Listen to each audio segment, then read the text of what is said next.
नमस्कार बच्चों, हम अपनी पाठ्य पुस्तक वितान भाग 2 का पहला अध्याय पढ़ रहे हैं। ये प्रथम अध्याय है। ये एक मनोहर श्याम जोशी द्वारा लिखित एक लंबी कहानी है जिसका शीर्षक है सिल्वर वेडिंग। तो इसमें अपनी जो कहानी है सिल्वर वेडिंग, इसके नायक हैं यशोधर बाबू। उनकी शादी की 25वीं सालगिरह है। यद्यपि यशोधर बाबू हैं, वे सिल्वर वेडिंग, जिसे वे अंग्रेज़ों के चौंचले कहते हैं, इस प्रकार के रीति रिवाज मनाने से इनकार करते हैं। फिर भी उनके पुत्र और पुत्री और पत्नी के कहने पर वे इसमें शामिल हो जाते हैं। लेकिन वे थोड़ा अपने आप को मेहमानों के बीच में, अपने पुत्र भूषण के दोस्तों के बीच में अपने आप को असहज महसूस करते हैं। और जो शाम की संध्या आरती करते हैं, पूजा करते हैं, तो उसमें 15 मिनट के स्थान पर 25 मिनट लगा दिया। फिर भी मेहमान नहीं गए तो पद्मासन यानी योग मुद्रा में ध्यान लगा करके बैठ गए। और उनके ध्यान लगा रहे हैं तो उस ध्यान में किसंदा बार बार आ रहे हैं। अब देखो आगे पढ़ते हैं। ये थोड़ा पढ़ लिया था, जो हुआ होगा, इस पर हमने कल थोड़ा विचार विमर्श कर लिया था कि जो हुआ होगा पाठ में बहुत बार आया है, तो इसके विभिन्न अर्थ निकलते हैं। तो विभिन्न अर्थ क्या निकलते हैं? एक तो कहानीकार ने इसमें स्पष्ट कर दिया है, पहला अर्थ तो स्पष्ट कर दिया है कि जो हुआ होगा, इसमें इसका ये अर्थ है कि पता नहीं क्या हुआ होगा। दूसरा, जो हुआ होगा उसका अर्थ है किसंदा की हताशा। जीवन के अंतिम वर्षों में किसंदा अकेले हो गए थे और मानसिक रूप से टूट गए थे। उनकी जीने की इच्छा समाप्त हो गई और धीरे धीरे मृत्यु के करीब पहुंच गए। तो उनकी मृत्यु जो हुआ होगा से हो गई, मतलब अकेलेपन से उनकी मृत्यु हो गई। तीसरा है कि उनकी मृत्यु जो हुआ होगा से हो गई। तो यहाँ पर तीसरे का जो हुआ होगा का अर्थ है कि इसमें लोगों की संकीर्ण मानसिकता उभर करके सामने आती है।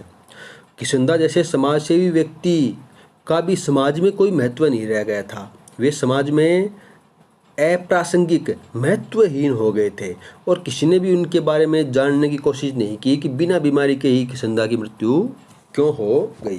तो ये तीन अर्थ, विभिन्न अर्थ जो हुआ होगा के निकलते हैं। अब चलो इस कहानी का अपना ये अंतिम भाग है, आज पढ़ लेते हैं। यशोधर बाबू किसंदा से पूछ रहे थे ध्यान में कि जो हुआ उससे आप कैसे मर गए। किसंदा कह रहे थे कि भाई, सभी व्यक्ति इसी जो हुआ होगा से मरते हैं। गृहस्थ हो, ब्रह्मचारी हो, अमीर हो, गरीब हो, मरते जो हुआ होगा से ही हैं। हाँ, शुरू में और आखिर में सब अकेले ही होते हैं। कोई नहीं ठहरा दुनिया में, बस अपना नियम अपना हुआ कि जो अपने नियम हैं, तौर तरीके हैं जीवन जीने के, वही अपने हैं, बाकी कोई भी अपना नहीं होता है। यशोधर बाबू ने पाजामा कुर्ते पर ऊनी ड्रेसिंग गाउन पहने, सिर पर गोल विलायती टोपी, पाँव में देसी खड़ाऊ और हाथ में डंडा धारण किए हुए किसंदा से अकेलेपन के विषय में बहस करनी चाहिए। उनका विरोध करने के लिए नहीं, बल्कि बात कुछ और अच्छी तरह समझने के लिए। उन्होंने कहा ना कि सब अकेले ही होते हैं, चाहे वो गृहस्थ हों, चाहे ब्रह्मचारी हों, अमीर हों, गरीब हों, सब जो हुआ होगा से ही मरते हैं, यानी सब अकेलेपन से मरते हैं। ये दूसरा किसंदा की दृष्टि है ना, जो उनकी हताशा को व्यक्त करता है। तो उनके अनुसार जो हुआ होगा से मरते हैं, सब अकेलेपन से ही मरते हैं। दुनिया में सब अकेले हैं, कोई अपना नहीं है दुनिया में। तो इस विषय में यशोधर बाबू उनसे कोई विचार विमर्श करना चाहते थे और बात को और आगे जानने का प्रयास करना चाहते थे, उनकी बात को अच्छी तरह समझने के लिए। हर रविवार किसंदा शाम को ठीक 4 बजे यशोधर बाबू के घर आया करते थे। उनके लिए गर्मा गर्म चाय बनवाई जाती थी। उनका कहना था कि जिसे फूंक मारकर न पीना पड़े वह चाय कैसी, मतलब एक चाय एकदम गर्मा गर्म होनी चाहिए। चाय फुड़कते हुए पीते हुए किसंदा प्रवचन करते, मतलब अपना ज्ञान बांटते देते। और यशोधर बाबू बीच बीच में शंकाएं उठाते थे। किसी बात पर अपने और विस्तार से जानना हो तो अपनी को शंका को किसंदा के सामने रखते और किसंदा उस शंका का समाधान करते।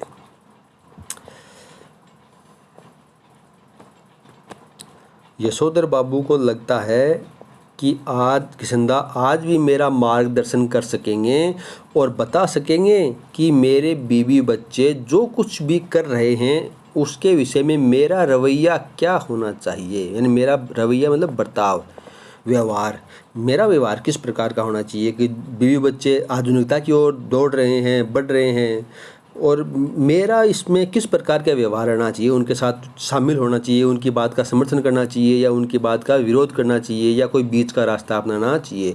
इस बारे में वे किशंदा से अपना मार्गदर्शन मांग रहे थे, सोच रहे थे कि यदि किशंदा यहाँ पर होते तो वे किस प्रकार का व्यवहार करते।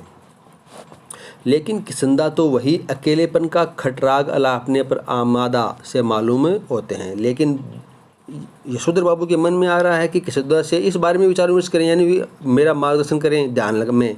लेकिन बार बार यशोधर बाबू के मन में किशंदा के विचार से, किशंदा से संबंधित वही विचार आते जो वे अकेलेपन के बारे में बोल रहे थे कि अकेलेपन के बारे में क्या होता है कि सब अकेले ही होते हैं, परिवार गृहस्थ हो चाहे ब्रह्मचारी हो चाहे परिवार वाले कोई साथ नहीं देता है।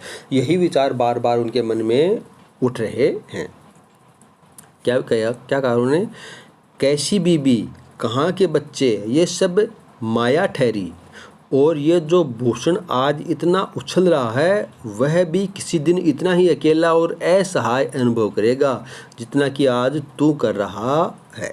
ये यशोधर बाबू के मन में आ रहे हैं विचार, किसके अनुसार, किशंदा के अनुसार। किशंदा कह रहे हैं कि कोई बीबी नहीं है। उसने पूछा ना कि बीबी बच्चों के बारे में मेरा क्या रवैया, क्या व्यवहार होना चाहिए, तो मन में आ रहा है कि कैसी बीबी, कहाँ के बच्चे, ये सब मोह माया है। और ये भूषण, उनका पुत्र जो आज इतना उछल रहा है, इतना आगे बढ़ करके पार्टी वगैरह का आयोजन कर रहा है, दोस्तों से मिल रहा है, आपको बार बार टोक रहा है, ये भी किसी दिन इतना ही अकेला और असहाय अनुभव करेगा जितना कि आज तुम कर रहे हो। यशोधर बाबू बात आगे बढ़ाते, यानी किशंदा से विचार विमर्श करते, लेकिन उनकी घरवाली उन्हें झिड़कते हुए आ पहुंची। झिड़कते मतलब थोड़ा गुस्से में, क्या आज पूजा में ही बैठे रहोगे। अब उसने ऐसा क्यों कहा कि 15 मिनट के स्थान पर 25 मिनट तो शाम की आरती की, फिर भी दोस्त मेहमान नहीं गए, रिश्तेदार नहीं गए, तो ध्यान लगा करके बैठ गए। इसलिए उनकी पत्नी बार बार टोक रही है कि आज पूजा में ही बैठे रहोगे क्या। यशोधर बाबू आसन से उठे, उन्होंने दबे स्वर में पूछा, मेहमान गए। पत्नी ने बताया, कुछ गए हैं, कुछ हैं, कि कुछ तो गए हैं लेकिन कुछ अभी भी हैं। उन्होंने जानना चाहा कि कौन कौन हैं। आश्वस्त होने पर कि सभी रिश्तेदार ही हैं, वह उसी लाल गमछे में बैठक में चले गए। लाल गमछा मतलब तौलिया वगैरह जो बांधते हैं ऊपर, उसको बोलते हैं गमछा, जिसे पहनकर वह संध्या करने बैठे थे। ये गमछा पहनने की आदत भी उन्हें किशंदा से विरासत में मिली है, और उनके बच्चे इसके सख्त खिलाफ हैं। तो उनके बच्चे हैं वो दिल्ली में रहते हैं, तो वे थोड़े अच्छे कपड़े, जो आधुनिक कपड़े बोलते हैं वे कपड़े अपने पिताजी को पहनाना चाहते हैं। लेकिन वो जो बैठक होती है उसमें गमछा पहन करके ही बाहर रिश्तेदारों के सामने आ जाते हैं, और बच्चे इसके सख्त खिलाफ बार बार इसके लिए मना भी करते हैं। तो इसके लिए यशोधर बाबू क्या कहते हैं, एवरीबडी गॉन, पार्टी ओवर, कि सभी लोग जा चुके हैं, पार्टी ओवर, पार्टी समाप्त हो गई है।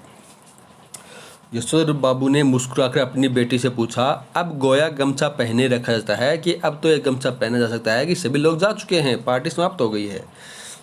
उनकी बेटी झल्लाई, थोड़ा गुस्से में कहा, लोग चले गए हैं इसका मतलब ये थोड़ी है कि आप गमछा पहनकर बैठक में आ जाएं। बब्बा, यू आर द लिमिट, कि मेहमान चले गए हैं इसका मतलब थोड़ी है कि गमछा पहनकर आप बैठक में आकर के बैठ जाएं। बब्बा, यू आर द लिमिट, कि तुम सीमा हो। लिमिट का मतलब होता है सीमा, तो यहाँ पर सीमा का मतलब है कि जो किनारा है, जो हद है, मतलब आप हद करते हो, आप जो कुछ कर रहे हो ना, ये जो पहनने का प्रयास कर रहे हो ना, ये एक लिमिट है, या लिमिट को आप क्रॉस कर रहे हो, हद पर जा रहे हो, किनारे पर पहुँच रहे हो, अंतिम सिरे पर पहुँच रहे हो। इस प्रकार का व्यवहार आपको नहीं करना चाहिए। बेटी हमें जिसमें सज आएगी वही करेंगे ना। तुम्हारी तरह जीन पहन कर हमें तो सज आती नहीं। सज आने का मतलब है कि सजना संवरना या तैयार होना, कि हमें जिस प्रकार का तैयार होना आएगा हम तो उसी प्रकार तैयार होंगे। तुम्हारी तरह जीन यानी जीन्स पहन कर तो हमें तैयार हो नहीं सकते। यशोधर बाबू की दृष्टि मेज पर रखे पैकेटों पर पड़ी। कुछ पैकेट वहाँ पर रखे होते हैं जिसको गिफ्ट बोलते हैं। वो ये कौन भूले जा रहा है? भूषण बोला, आपके लिए प्रेजेंट है, उपहार हैं आपके लिए, खोलिए ना। इस उम्र में क्या हो रहा है प्रेजेंट वर्जेंट, तुम खोलो और तुम ही इस्तेमाल करो, कहकर शर्मीली हंसी हंसे। अब ये जो उपहार मिले थे ये किसके लिए मिले थे? यशोधर बाबू उनकी पत्नी के लिए, उनकी शादी की सालगिरह थी, तो इसका थोड़ा भी विरोध कर रहे हैं। देखो हंस भी रहे हैं, प्रसन्न भी हैं, मन से खुश भी हो रहे हैं कि उन्हें उनकी शादी की 25वीं सालगिरह पर उपहार मिल रहे हैं, लेकिन इसके साथ वे दुखी भी हो रहे हैं। यहाँ पर देखो ये पंक्ति कि इस उम्र में ये क्या हो रहा है प्रेजेंट वर्जेंट, तुम ही खोलो और तुम ही इनका इस्तेमाल करो। और ये कह कर के थोड़ी शर्मीली हंसी हंसे। भूषण सबसे बड़ा पैकेट उठाकर उसे खोलते हुए बोला, इसे तो ले लीजिए, ये मैं आपके लिए लाया हूँ, ऊनी ड्रेसिंग गाउन है। आप सवेरे जब दूध लेने जाते हैं बब्बा, फटा पुलोवर ऊपर की स्वेटर पहन के चले जाते हैं जो बहुत ही बुरा लगता है।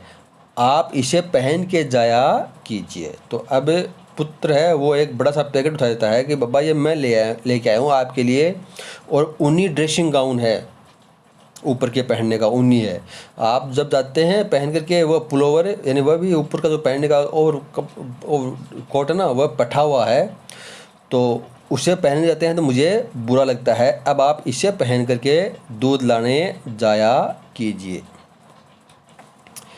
बेटी पिता का पाजामा कुर्ता उठा लाई कि इसे पहनकर गाउन पहने। थोड़ा सा नानुच यानी नानुकुर करने के बाद यशोधर जी ने इस आग्रह की रक्षा की, यानी कपड़े वो पहन लिए, पजामा कुर्ता और वो है गाउन। गाउन का शेष कसते हुए, शेष मतलब जो बीच में रस्सी आती है एक, जो बीच में से बांधते हैं पेट के ऊपर। अच्छा तो ये ठहरा ड्रेसिंग गाउन, तो ये है क्या ड्रेसिंग गाउन, उन्होंने कहा। और उनकी आँखों की कोर में जरा सी नमी चमक गई। आँखों की कोर मतलब आँखों के किनारों पर थोड़ी सी नमी आ गई। नमी किस कारण? आँखों में थोड़ा सा आंसू आ गए। कोई बात उन्हें हृदय में उन्हें चुभ रही थी, कचोट रही थी। क्या बात कचोट रही थी? देखो, ये कहना मुश्किल है कि इस घड़ी उन्हें यह बात चुभ गई कि उनका बेटा ये कह रहा है कि आप सवेरे ड्रेसिंग गाउन पहन दूध लाने जाया करें। वह ये नहीं कह रहा है कि दूध मैं ला दिया करूँगा, कि इस गाउन को पहनकर उनके अंगों में वह किसंदा उतर आया है जिसकी मौत जो हुआ होगा से हुई। अब देखो उनकी आंखों में आंसू आए। आंसू किस कारण आए? कि वे ये सोच रहे हैं कि उनके पुत्र ने उन्हें ड्रेसिंग गाउन ला के दिया है, लेकिन ये नहीं कह रहा है कि आप सवेरे इतने जल्दी उठ करके दूध लाने क्यों जाते हैं, आप घर पर आराम किया कीजिए, दूध मैं लेकर के आ जाऊँगा। और ये सोचते सोचते उनके अंगों में यानी वह गाउन पहने उन्हें यह लगा कि मैं ही किसंदा हूँ। और जिस प्रकार किसंदा की मृत्यु अकेलेपन से हुई, उसी प्रकार मेरे भी आने वाले समय में अकेलेपन से ही मृत्यु हो रही है। या फिर धीरे धीरे मतलब अभी भी अकेलेपन के शिकार हो रहे हैं और उनकी अकेलेपन से ही उनकी मृत्यु होगी। तो आज अपनी ये कहानी है मनोज श्याम जोशी की, ये है पूरी हो गई है। कल इसके प्रश्न उत्तर करवाएंगे आपको। अभी तो शायद स्कूल भी खुलनी है, तो अपनी शायद 12वीं कक्षा की तो खुली जाएगी। थोड़ा विरोध कर रहे हैं कुछ अभिभावक कि छोटे बच्चों की विद्यालय अभी खोलने का समय नहीं आया है, लेकिन 9वीं से 12वीं की तो खुलने की पूरी संभावना है, इसमें तो कोई शक नहीं है। तो आपकी 2 अगस्त से विद्यालय खुल रहे हैं, तो ये पाठ अपना पूरा हो गया है। इसके प्रश्न उत्तर करवा दूंगा। आगे एक कहानी और है, आत्मोत्थान सहजूज, वो थोड़ा पढ़ लेंगे, उसके बाद में हम विद्यालय में ही अध्ययन करेंगे। तो आज के लिए इतना ही, धन्यवाद।